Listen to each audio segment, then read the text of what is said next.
오늘은 행정법 관계의 당사자 두 번째 강의 들어갑니다. 33강 되었어요.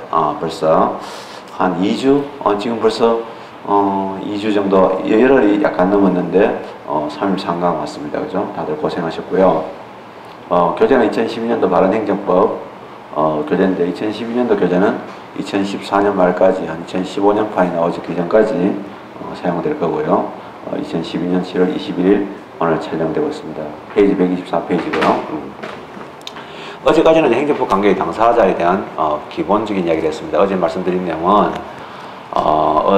법인격 또는 권리능력 이런 말씀을 드렸고요. 그래서 법인격이 있는 것이 당사자가 되는 거고, 그러한 이거는요 나중에 가서 저쪽에 행정절차법이라든지 이런 내용 할 때도 당사자의 개념과 똑같아요. 거의 같았고요. 다만 이제 법인격 없는 사단의 경우에 만약 그 소송을 전제로 할 때는 대체로 뭐냐면 대표자를 이제 두고 있을 때하고 대표자를 두고 있지 않을 때를 따로 또 하는 경우가 있습니다. 그걸 우리가 구별해 줘야 되고요. 예, 그런 차이가 있는데 그거 외에는 큰 차이가 없어요. 근데 어제 이제 공부한 내용을 간단하게 정리해 보면 법인격을 가진 것만이 모든 법률관계, 행정법 관계뿐만 아니라 모든 법률관계의 당사자가 될 수 있다 하는 이런 점을 말씀드렸고요. 예, 그럼 행정법 관계에서는 이제 그런 법인격을 가지고 있는 것을 우리가 나눌 때 조세를 부과하는 이런 권력을 행사하는 지배의 주체를 행정의 주체라고 이야기하고요. 반대를 뭐냐? 행정의 객체라고 이야기했다. 그리고 행정의 주체의 경우는 이제 원래 오리지널 시원적인 행정 주체의 경우에는 국가가 있고요.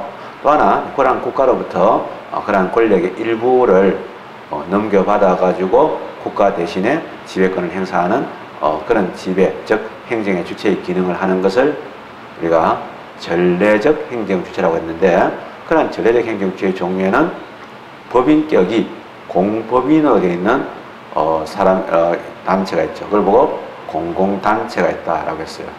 또 하나가 뭐냐면 공무수탁사인이 있습니다라고 했죠. 그 다음에 이러한 공공단체의 종류는 이제 크게 세 가지 또는 네 가지로 갈라지는데, 왜 이제 세 가지, 네 가지 차이점은 뭐냐면 공공시설을 보고 우리가 보통 인적, 물적 시설의 결합에다가 법인격이 부여된 것이라고 얘기하거든요. 그런데 사실은 그런 물적 시설에다가 초점을 두고 있는 거죠.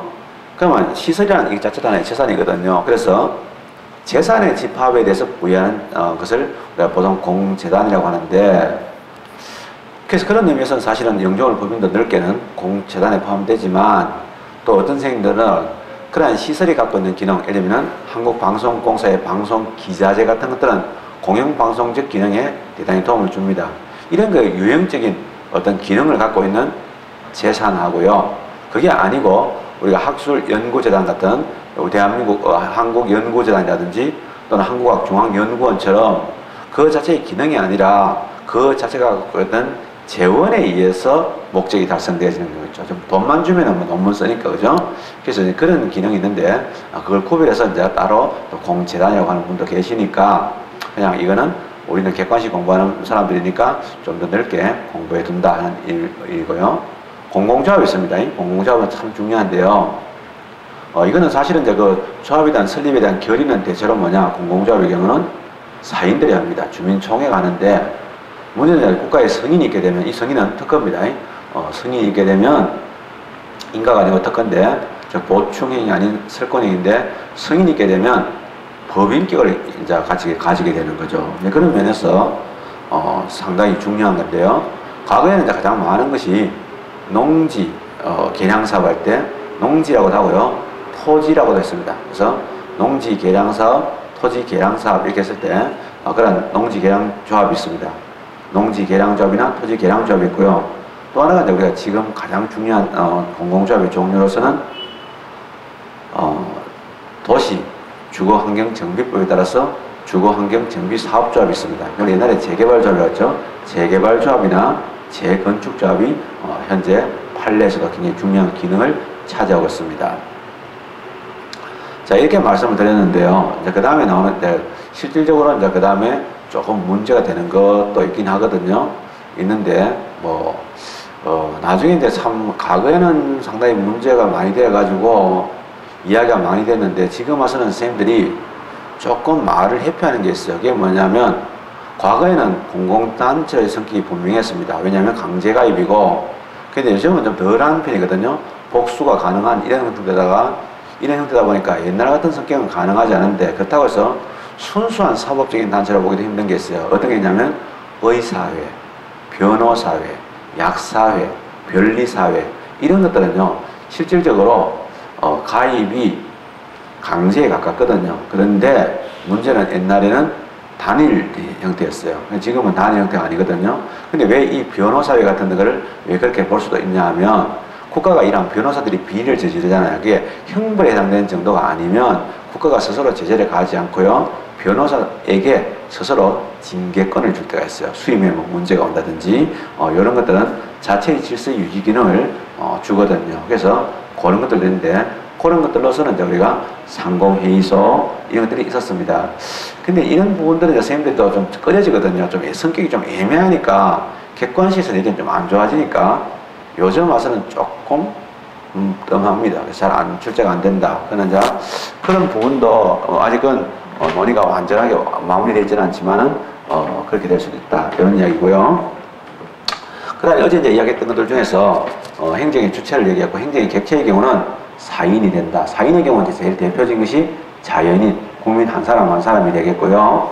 또 하나가 뭐냐면 사법인도 있다. 이렇게 말씀드렸어요. 그래서 삼성전자 또는 현대자동차처럼 주식회사 같은 것들은 상법상의 법인이고, 또 그거 외에도 사단법인이나 재단법인 같은 것들도 있습니다. 여기서 민법상의 비영리법인도 있다. 이런 말씀을 드렸어요. 자, 여기까지가 이제 어제 드린 말씀의 대강의 골자고요. 그 다음에 이제 공무수탁사인을 했는데, 행정의 객체에서 이제 국가가 행정 객체가 될 수 있느냐, 국가는 어떤 경우에도 행정 객체가 될 수 없다. 이렇게 얘기했고요. 그러나 공공단체의 경우는 자기들의 그 주민이라든지 또는 공공단체가 지배하고 있는 그 영역 내에서는 자기도 행정 주체의 기능을 하지만, 국가에 대해서는 때로는 감독을 받고 지배를 받는 행정 객체의 기능을 한다. 과거에는 그렇게 출제되거든요. 자, 그거 맞는데 이제는 이제 응용될 가능성이 좀 있다. 이런 말씀이에요. 만약에 이제 이런 내용이죠. 지방자치단체, 예를 들면 트럭이 있어요.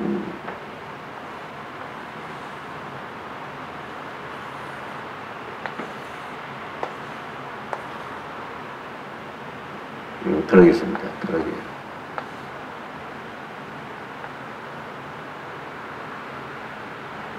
그래서 여기는 뭐냐면,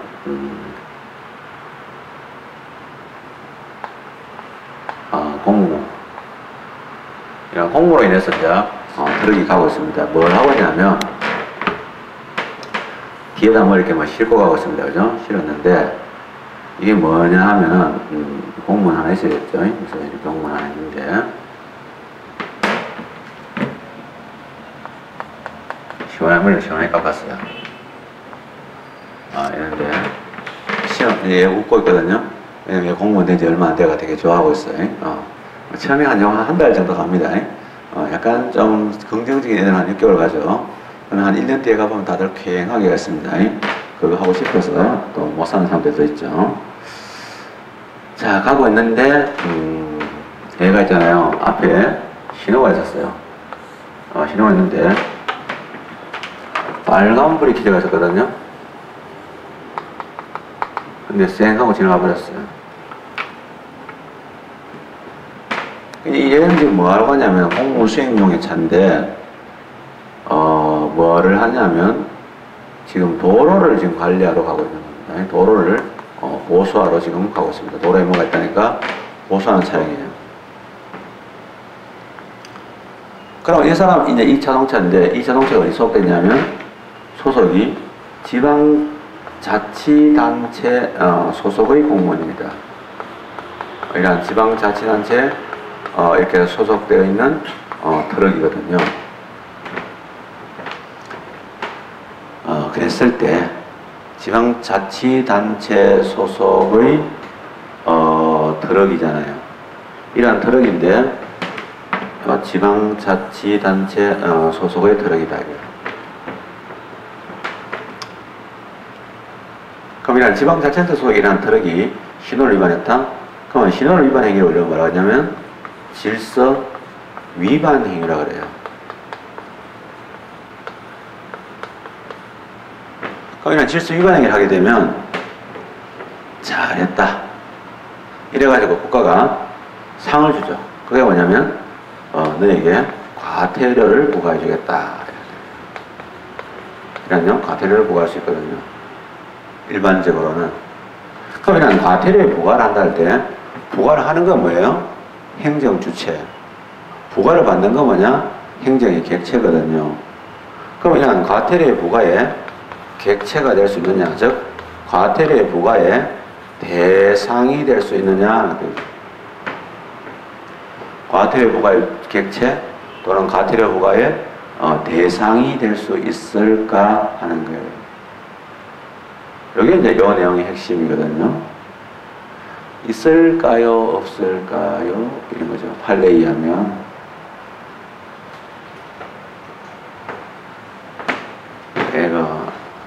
물론 뭐 지금은 아직도 몽중에 있죠.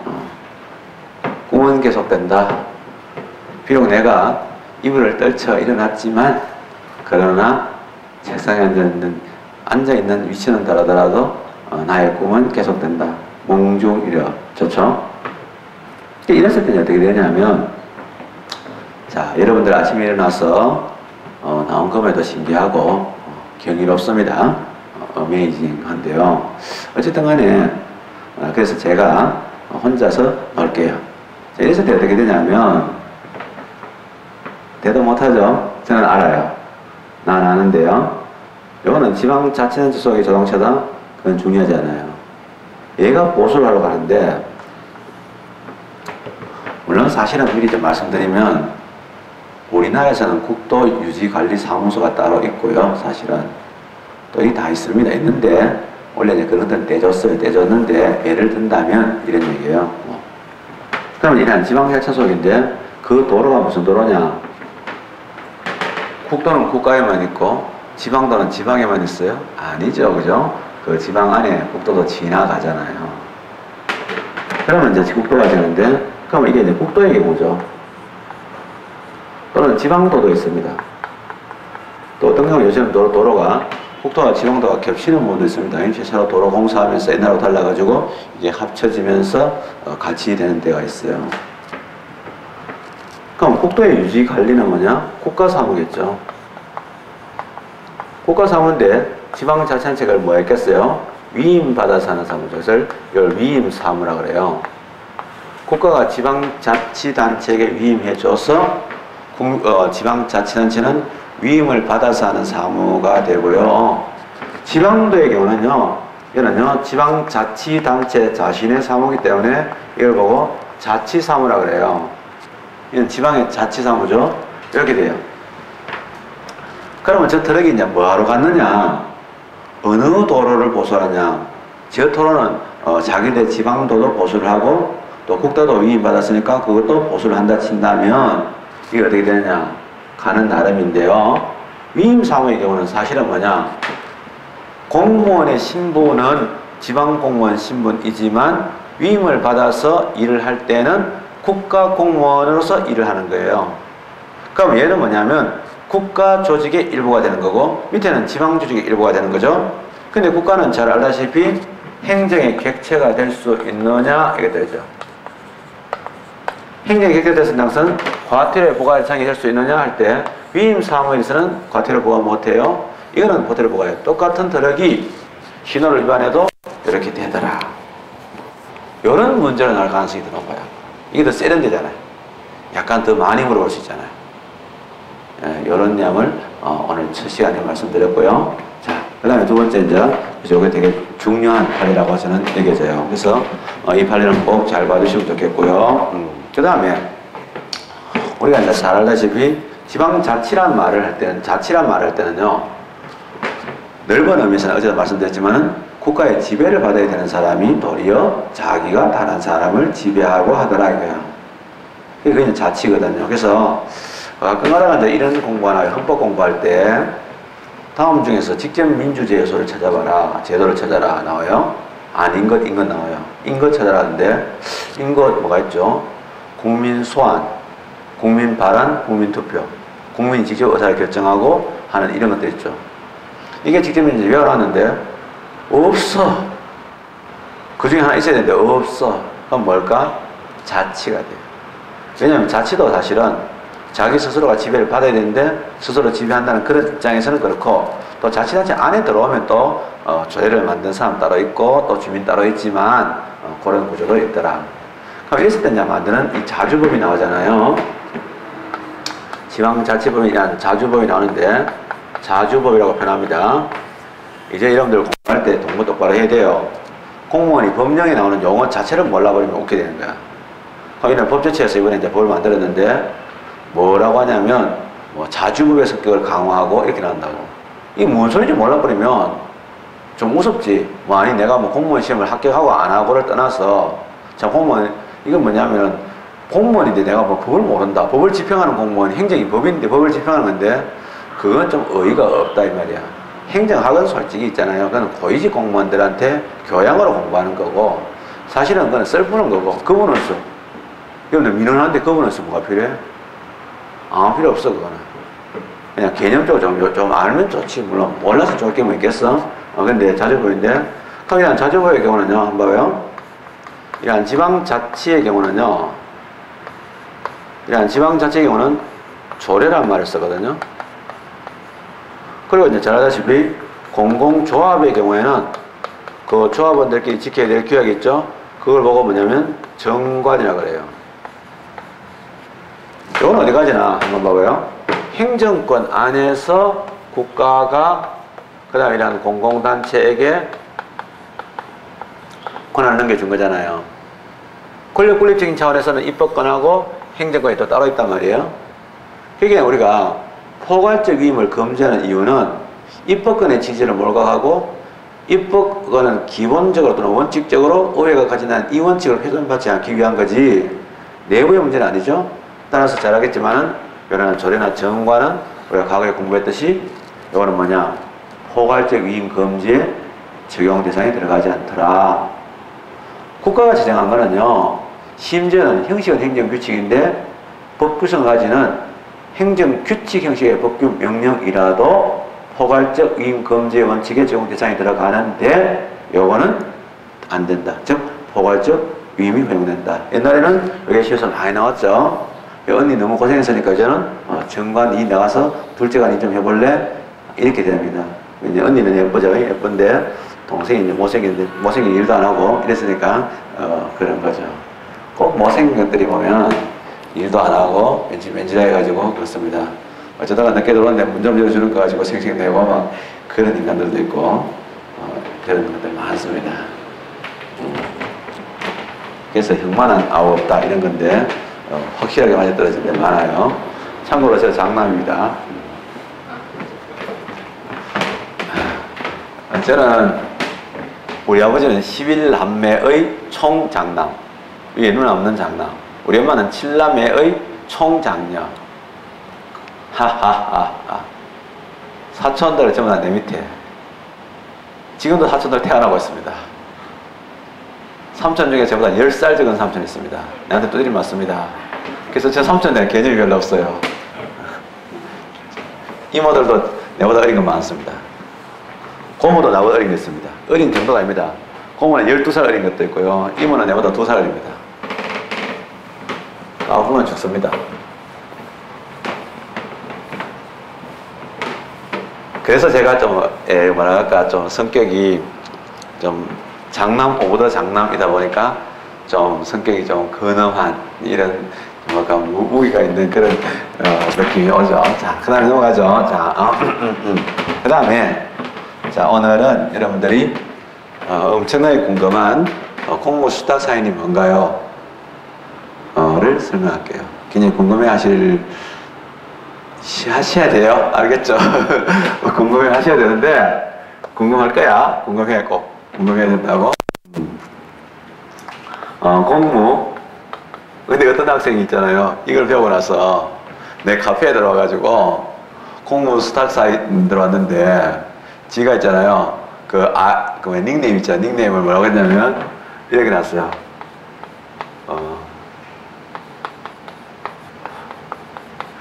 일어났어요.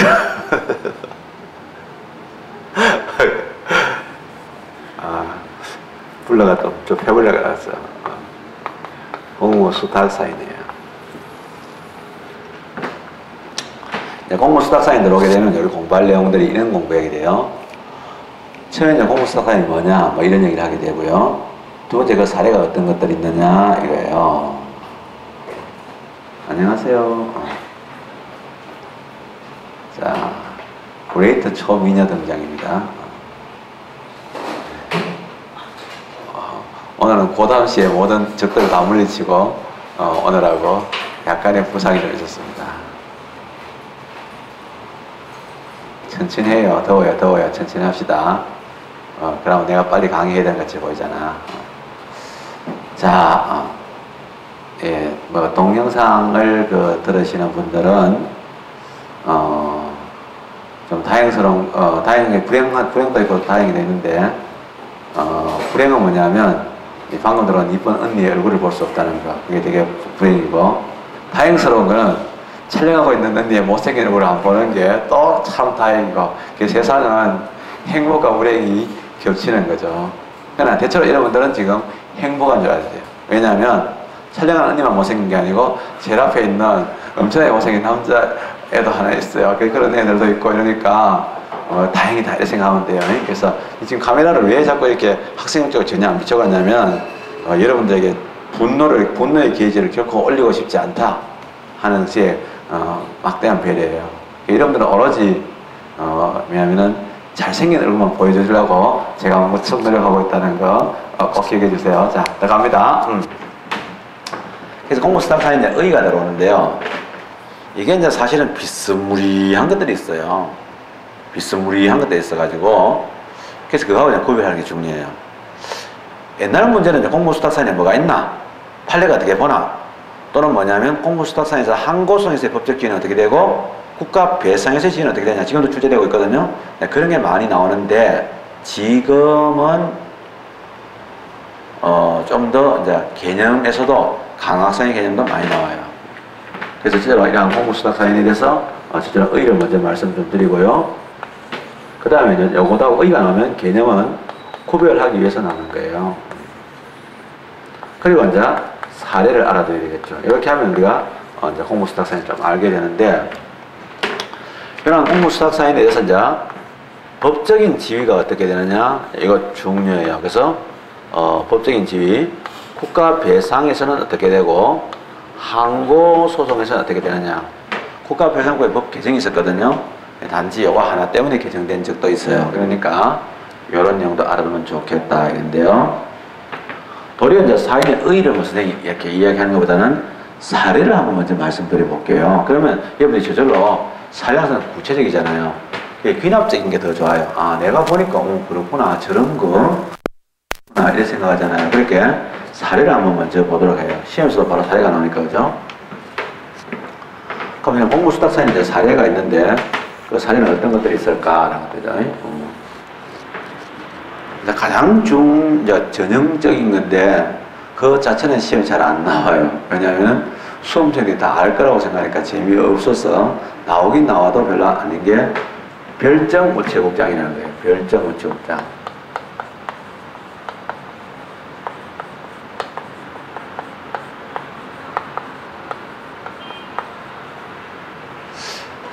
여러분들 공무원 되고 나면 이제 한번 끝까지 가보고 싶은 게 뭐냐? 국장이에요.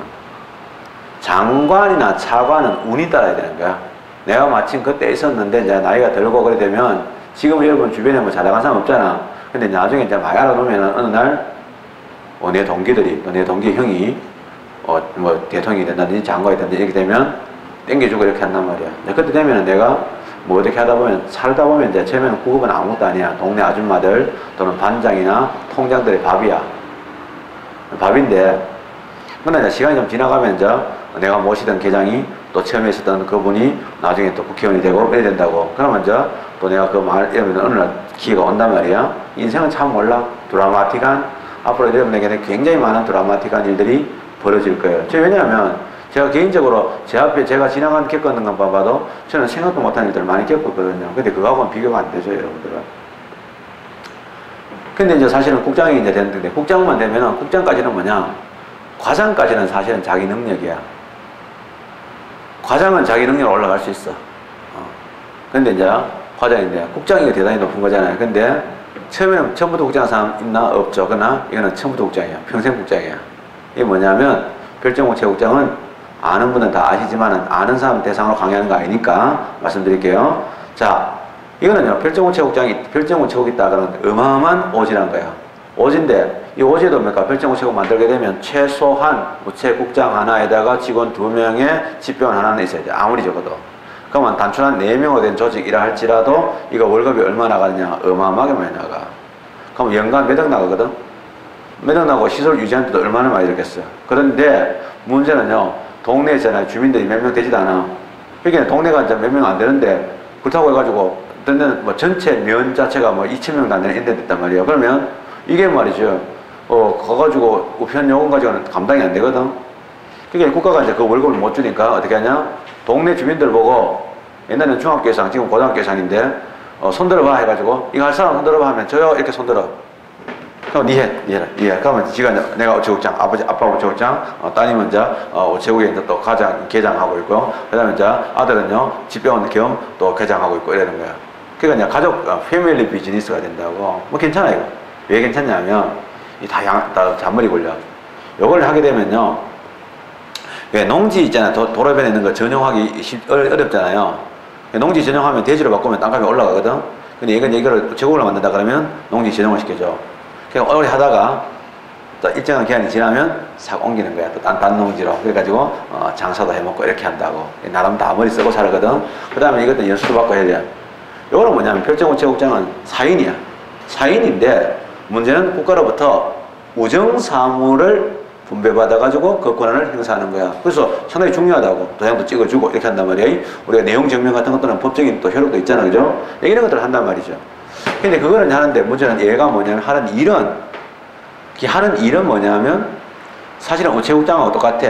국가기관인 행정기관의 우체국장하고 같은데 그 사람하고 다른 점이 뭐냐면 얘는 그 행정기관인 우체국장은 만약에 광화문 우체국장은 국가 조직의 일부를 구성하고 있는데 얘는 국가의 일부가 아니고 본인 스스로는 개별적인 자연인 즉 사인인데 업무만 국가로부터 수탁을 받아가지고 수행을 하고 그런 위치 안에서는 행정 주체의 지위를 가지는 거야. 그래서 이걸 보고 뭐냐면 우리가 공무수탁사인이다 이렇게 하죠. 그 다음에 사립대학입니다. 이런 사립대학 또는 학장 뭐 다 상관없습니다. 사립대학이 이제 뭐 하는 장사냐 이거야. 지금 우리나라 대학들 되게 많은데 뭐 사립대학이 있죠. 사립대학인데 사립대학이 뭐는 장사냐면 학위 팔아먹는 장사야.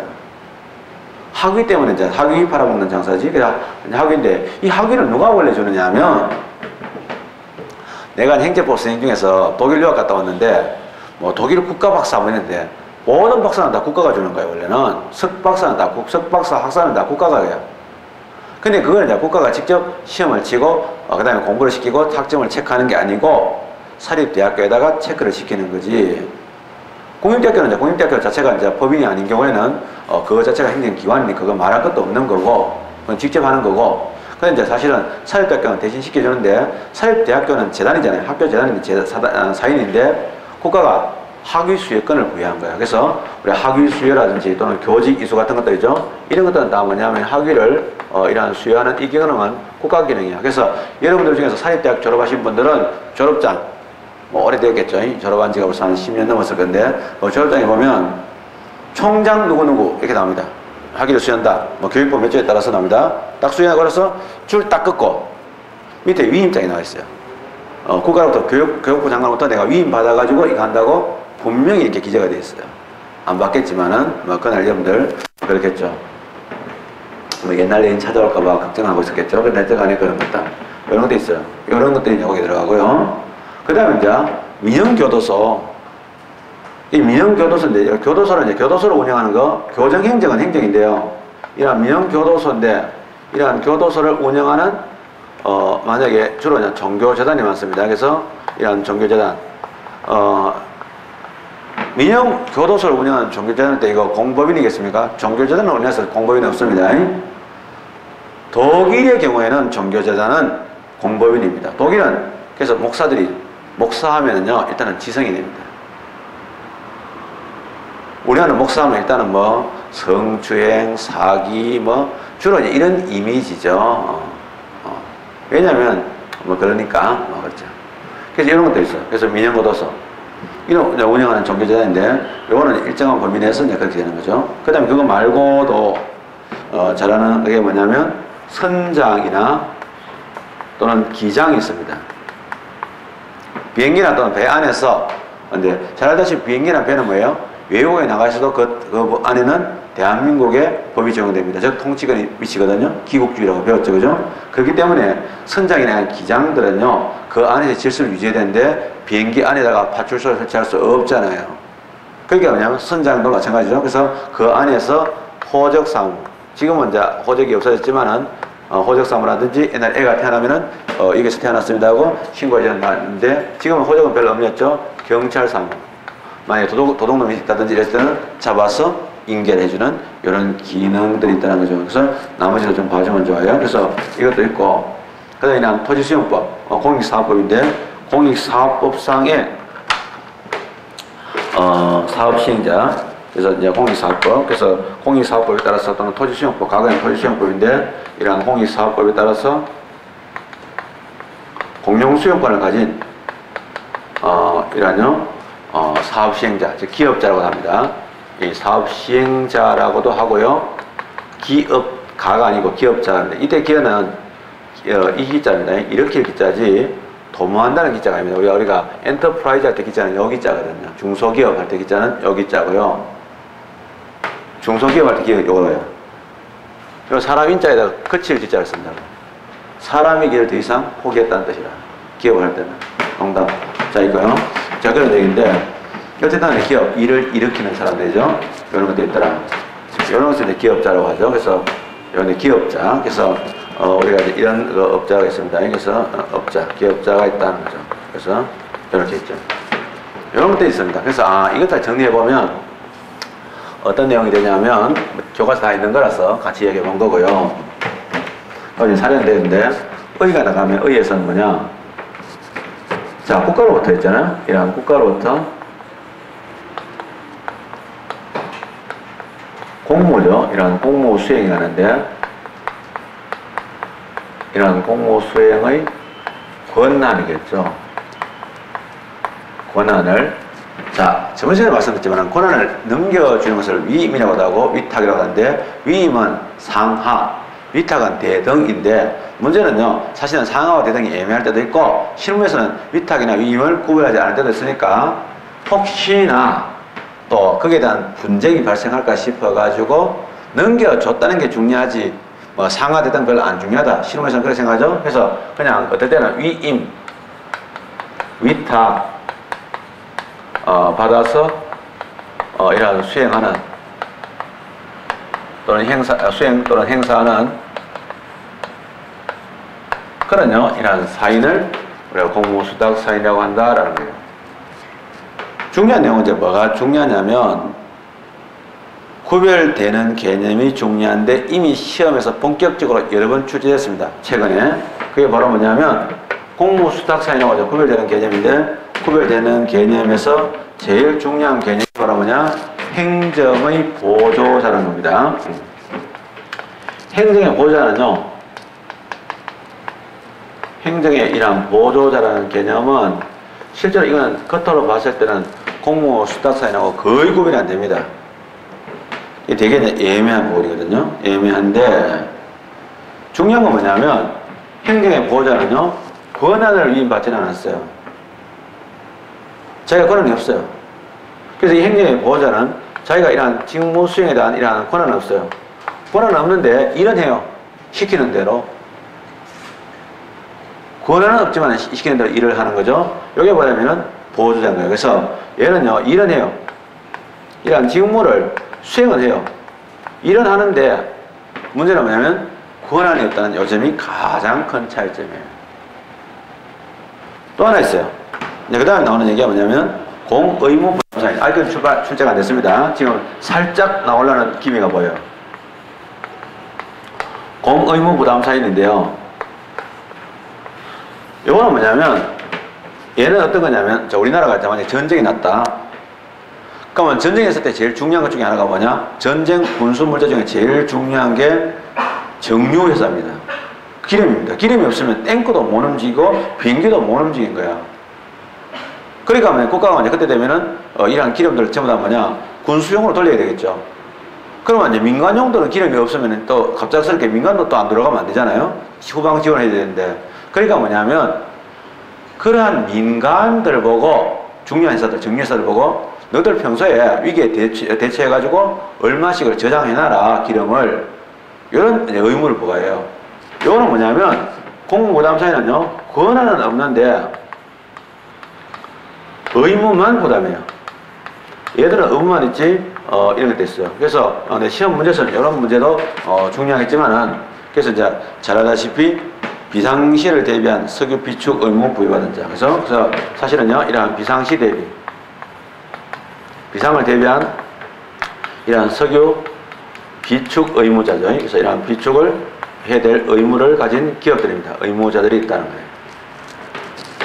근데 중요한 건 요거는 이제 공무부담사인데 요 사례 정도 알아두면 많지도 않으니까 사례 알아두면 우리가 좀 안전할 것 같고요. 행정의 보조자 정도 갑시다. 자,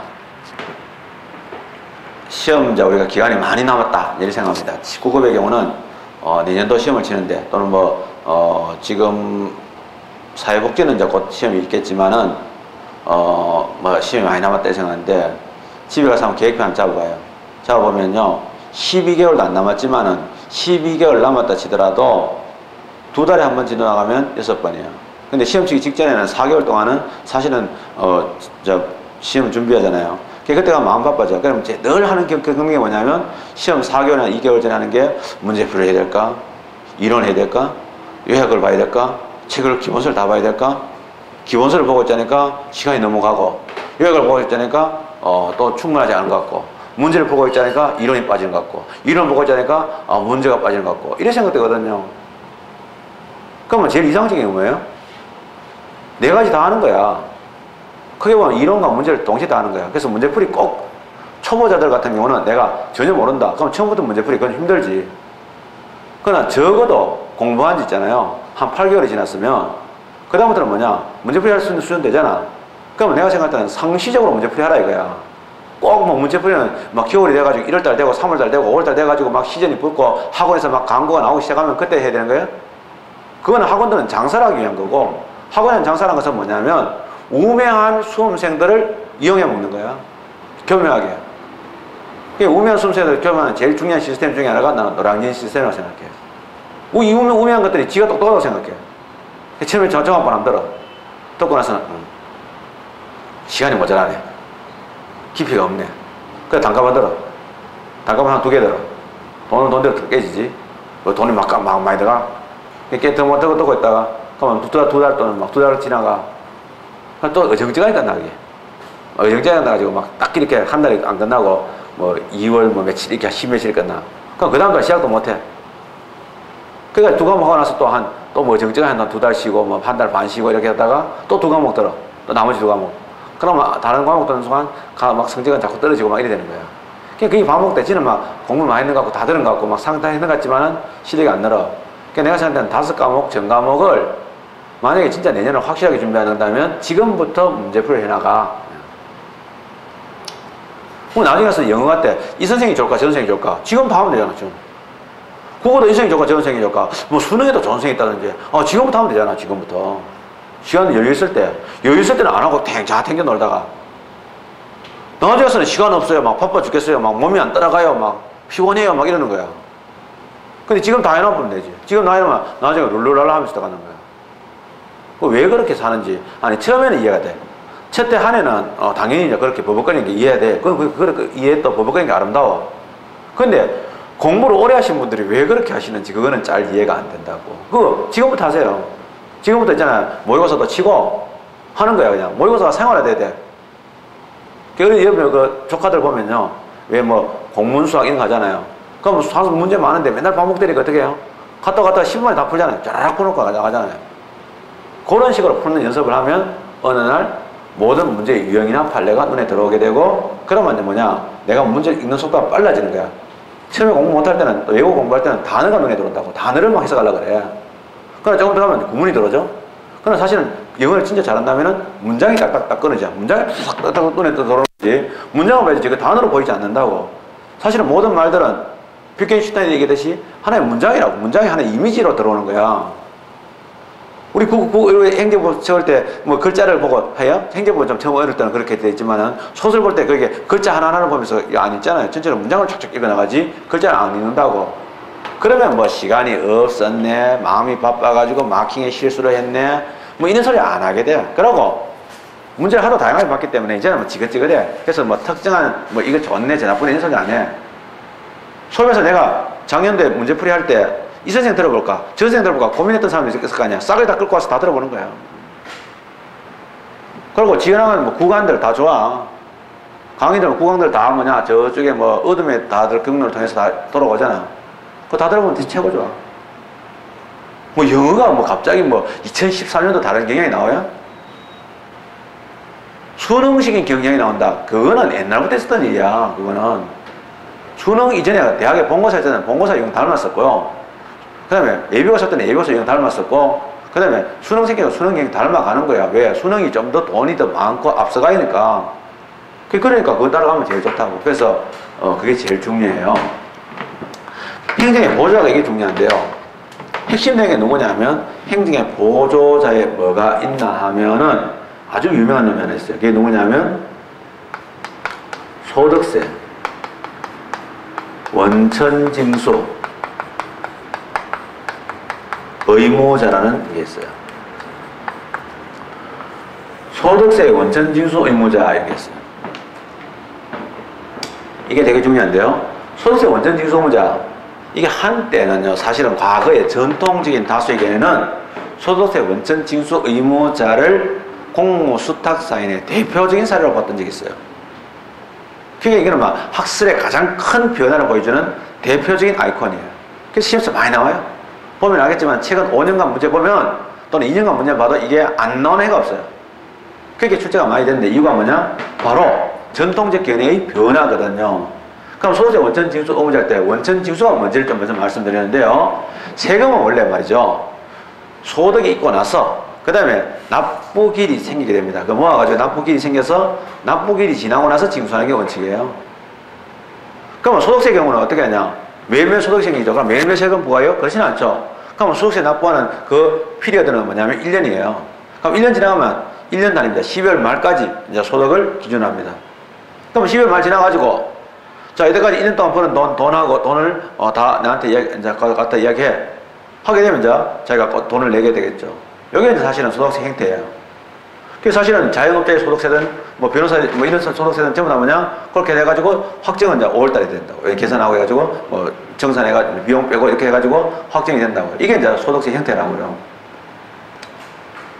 근데 그러면 우리가 시기가 됐을 때 즉 그런 소득세 징수 시기에 맞춰서 해야 되는데 시기도 아직 안 됐는데 하는 징수를 변태징수라 그래요. 변태징수 안에 원천징수가 있어요. 뭐냐면 월급주의들은 월급 받으면 홀라당 다 써버리거든. 너 돈이 모자라니까. 그게 안 되겠다. 아예 세금을 월급을 줄 때 먼저 떼고 주는 거예요. 먼저 떼고 주는 거예요. 그게 바로 뭐냐 원천징수라. 그러면 사실은 뗄 때 어떻게 떼느냐? 사실 좀 애매하지. 왜냐하면 똑같은 공무원 들어가가지고 구급 1호봉 받아도 사실은요 공제되는 비율이 다 달라. 어떤 사람은 애가 셋이 있다 하면 공제가 엄청나게 많이 되는 거야. 이 다 되니까 또 의료보험 비용, 의료비용이 얼마 더 갔다, 또 유치원 비용이 얼마 더 갔다, 공제가 다 다르기 때문에 공제하고 나면 액수를 가지고 비율을 잡아가지고 세율을 정하기 때문에 세율이 다 다를 수가 있다고. 근데 이거는 다 닥치고 그냥 일단은 그냥 기본적인 세율을 적용해서 한 다음에 나중에 이제 그런 게 있으면 환급도 해주고 또 더 받기도 하고 이렇게 되거든요. 요게 이제 소득세 핵심이거든요. 더 받기는 하지 않겠지만 보통. 그렇죠. 그러니까 있는데, 그러면 소득세를 원천징수를 누가 하느냐? 월급을 주는 회사가 하는 거야. 회사 경리가 떼는 거야. 떼가지고 뭐냐? 국가에 갖다 바치는 거지. 그 사실 때는 세금을 떼는 건 누구냐? 경리가 떼잖아요. 정확하게 회사가 되는 거지. 사기업이 되는 거지. 그럼 이 사기업을 보고 뭐냐? 소득세 원천 징수 의무자라. 네가 꼭 그 월급에서 떼가지고 국가에 갖다 바쳐야 되는데 여기에 이제 소득세 원천 징수 의무를 부과한 거예요. 어쨌든 간에 원천 징수라는 행위 자체는 뭐냐? 조세 부과의 한 형태야. 그러니까 이거는 그야말로 권력적인 작용인 조세 행정, 즉 권력적인 행정을 그거 사인이 대신한다 이렇게 생각한 거지. 그래 생각해가지고 이제 소득세 원천 징수 의무자를 과거에는 뭐냐?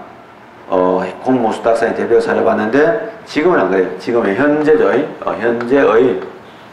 이러한 다수이나 이러한 판례는요, 이걸 뭐라고 하냐면 이제 뭐냐 행정의 보조를 보는데 판례가 획기적인 판례가 있었어. 지금은 뭐 별로 이제 유명하진 않지만은 과거에 이건 아주 대단했는데요. 이 판례는 뭐냐면 아주 독특한 말씀입니다. 판례가 한 얘기는 뭐냐면 이 소득세 원천 징수 의무자를 뭐라고 하냐면 행정청, 이건 세무서장을 얘기합니다. 이런 행정청을 봐요. 보조하는 행정청이다. 아주 묘한 말을 썼어요. 이렇게 말했어요. 그렇게 이야기하면서 이 행정의 보조자의 소득세 원천 징수행 있죠. 소득세 이란 원천, 이란 징수하는 이 원천 징수행위는 우리가 판례가 있잖아요. 판례입니다. 행정소송, 즉 항고송의 대상이 되는 이거 뭡니까? 이러한 처분으로 보지 않았어요. 이거는 항고송의 대상이 아니다 이렇게 보는 거죠. 이거 유명한 판례거든요. 그래서 꼭 기억해 두시면 좋겠고요. 행정의 보조자 개념이 시에서 많이 나오는 이유가 바로 이것 때문에 그렇다 이거 되죠. 이 정도 하면 좋겠고요. 그 다음에 이제 지금 어디까지 문제 나왔냐면 그 밑에 제가 혹시 싶어가지고 125페이지 보면 밑에 단순한 민간 위탁 경영사인인데요. 사실은 이거 요즘 지방자치단체가 어마어마하게 사실은 많이 사용하고 있는데 아직도 법적인 규율이 명확하지도 않고 또 있잖아요. 사용할 때 기준도 명확하지 않은 이런 게 나와요. 뭐 예를 들면 사회적 기업이라는 게 있거든요. 그러면 이 사회적 기업을 지방자치단체가 이제 만약에 지원해 주는데 지원하는 게 골치 아프거든요. 사회적 기업을 보육도 시켜야 되고 인큐베이팅도 해야 되고 또 뭐 선발도 해야 되는데 그거 다 자본도 생기고 또 그 기준도 모호하고 막 이러니까 이거 뭐 골치 아프거든요. 또 민원도 많이 발생할 것 같으니까 이거 뭐냐 사회적 기업 센터를 가지고 센터를 만들어요. 물론 시장 산하에 만들어 가서 이제 외부에 있는 교사나 초빙해 가지고 그 다음에 뭐 저쪽에 7급하고 9급 대우받는 애 하나 네가 하나 임명해라 가지고 계약직을 하나 갖다가 계약직 비슷하게 하나 주면 돼. 정확하게 계약직도 아니야. 그런데 계약직에 준하는 그런 지위를 갖고 있어. 근데 문제는 그 사회적 센터하고 또 계약을 맺어. 그 계약은 센터하고 시가 맺고, 그다음에 그 시 안에서 또 수탁을 받은 이런 희한한 형태가 있어. 이 민간 경영 위탁이 굉장히 많이 늘어나고 있는데, 주차 위반 차량을 경영하는 민간업체하고 쓰레기를 수거하는 민간업체가 있다. 이 경우는 이건 뭐냐? 만약에 이 사람이 만약에 주차 위반 차량 할 때 이 주차 위반에 대한 판단을 내리고 이 주차 위반이네, 단속의 대상이다 할 때는 권한이 있는 거야. 그래서 권한을 가지고 있을 때는요, 권한이 부여되고 있으면 그거는 공무수탁산을 봐야 된다 하는 게 홍정선 교수님, 연세대학교 홍정선 교수님 견해고요. 문제는 그게 아니고 그냥 만약에 주차 위반 차량에 대한 판단은 따로 하고요. 그 다음에 주차 위반 차량이 있다라고 얘기하면 트럭이 쫓아가지고 그 차량을 견인만 한단 말이에요. 그러면 그거는 뭐냐? 그런 경우에는 행정사법작용을 볼 수 있다. 근데 오늘 이제 민간위탁 이 부분이 상당히 새로 많이 대두되고 있어요. 그러나 이제 이 문제로 나오기에는 조금 애매한데도 불구하고 얼마 전에 답은 아니었어요. 이게 핵심은 아니었지만은 이미 출제가 되고 있습니다. 선생님들이 이 부분을 신경 쓰고 있다 이런 얘기죠. 자, 그 다음에 이제 이야기하면요. 그 다음에 공무수탁산에 이제 법적 지위 들어갈게요. 이 공무수탁산의 법적 지위가 상당히 중요한데 방금 얘기했다시피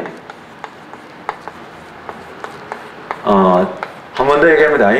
지금 우리가 다수이고 판례고 간에 현재는 과거하고 달라가지고 현재는 공무수탁사인 중에서 아까 전에 소득세 원천 징수 의무자는 공무수탁사인을 보지 않아요. 보지 않습니다. 그거 알아야 되는데 지금 공무수탁사인 내법적 지위할 때 첫째로 항고소, 행정소송 중에서 제일 중요한 소송인 항고소송 대표인 거 취소소송이나 또는 무효동 확인소송인데 항고소송의 피고가 될 수 있는 이러한 피고적격, 이러한 피고적격이 있느냐. 우리가 당사성의 경우는 행정 주체가 피고가 됩니다. 그죠? 그럼 그건 별 문제 없어요. 왜냐하면 공무수탁사인도 전례적인 행정 주체를 보니까 뭐 그거는 뭐 당연한 거예요. 그거는 크게 문제가 안 되는데 문제는 항고성의 경우는 피고적 경우는 뭘로 보냐면 행정청으로 봅니다. 근데 여기 행정청 할 때는 이제 강학상 행정청은 좀 이따 공부하겠지만요. 강학상 이론적인 행정청은 뭐냐? 행정 주체는 절대로 아니고 반대되는 개념이니까 행정기관 중에서 의사결정과 표시권을 가진 걸 얘기해요. 그러니까 강학상의 행정청은 꼭 행정기관이라 해야지 돼요. 근데 문제는 자 행정소송법에서의 행정청의 개념, 즉 이런 피고적 격은 행정청이라고 표현하는데요. 당해 행정청, 즉 그 처분을 행한 행정청인데 한 번 더 강조합니다. 왜냐하면 이게 강학상의 개념 다르고 또 실정부상의 개념인데 이러한 행정소송법상의 이러한 행정청의 개념은 우리 수송법에서 뭐라고 되어 있냐면 방금 이야기하는 그런요 이러한 행정기관, 행정에 관한 의사를 가진 행정기관은 당연히 포함되고요. 플러스 그 밖에 그 다음에 뭐까 공공단체나 수탁사인도 됩니다. 그래서 그 중에서 이러한 수탁사인도 공무를 수탁받은 사인도 포함된다고 했기 때문에 피고 적격 인정됩니다. 명문으로 인정할 때도 가한입니다. 맞죠? 조해야 되고요. 그 다음에 두 번째가 뭐냐면 공무 수탁사인이 이제 만약에 공무를 수행하는 과정에서 사고를 냈다. 그래서 국민에게 손해를 끼쳤다.